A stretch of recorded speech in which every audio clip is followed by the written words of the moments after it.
And also on that note, it's kind of been a TNA theme on this show just a little bit, and we'll continue that theme with Kurt Angle, who went on Twitter, I believe it was a few days ago. I went on his profile maybe yesterday or the day before to check if it was actually true. It wasn't on there, of course.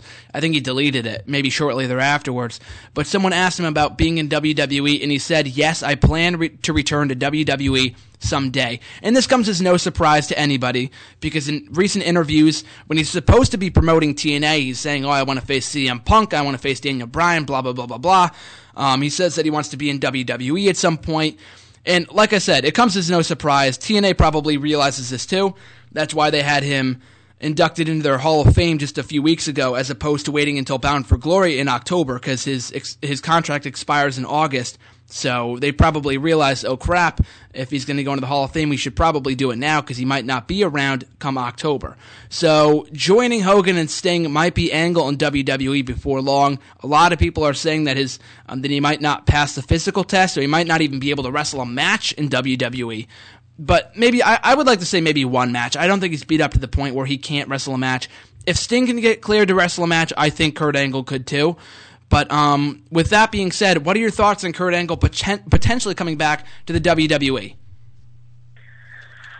I don't know if I see a lot of selling power with Kurt Angle to necessarily bring in a bunch of new fans or bring back old fans, but I do think that if he was healthy enough to wrestle a match, he's one of those few people that has such a high level of credibility in the business that anything he did with anybody that he put over would really, really help that person, especially like a Punk or a Bryan, who are considered some of the best wrestlers, like pure wrestlers in the business, and to go over a guy like Kurt Angle, that would be one of the biggest things in their career at that point, and that would be a big positive to it. But I really don't care if Kurt Angle comes back, to be quite honest with you. I know recently he said that he wasn't beat up, he was just having a little surgery, but everybody,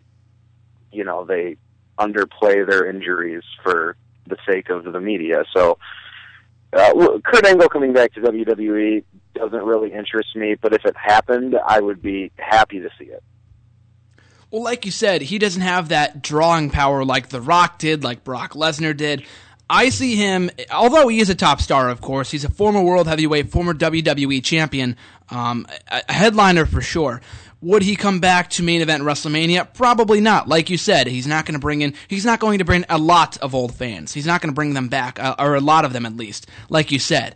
So I see him kind of like a Batista kind of thing, and Batista they're misusing because they're throwing him right away into the main event of WrestleMania, which I think is a mistake, and I don't think he draws enough in order to sell people on the main event of WrestleMania, especially given the fact he's facing someone he's faced a million times in the past in Randy Orton, but I digress. With Kurt Angle, like you said, a few dream matches here and there, maybe just a one-off match. It was reported that he could even be a trainer for NXT, so that's useful on itself. He's done everything there is to do in TNA. He's pretty beat up at the moment, so when his contract expires in TNA in August, it doesn't really matter to me whether he stays or goes, but I think the best bet for him would be to leave TNA, take a few months off, and then come back maybe for a one-off spot in the Royal Rumble. Maybe you do something for the road to WrestleMania next year. You put him in a match against Daniel Bryan. Should he main event WrestleMania, like I said before? Probably not. But, putting someone over, like in a Jericho-like role, maybe that he doesn't need to wrestle every week on Raw or SmackDown, but he could be there to put over talent and not necessarily be involved in the main event feuds.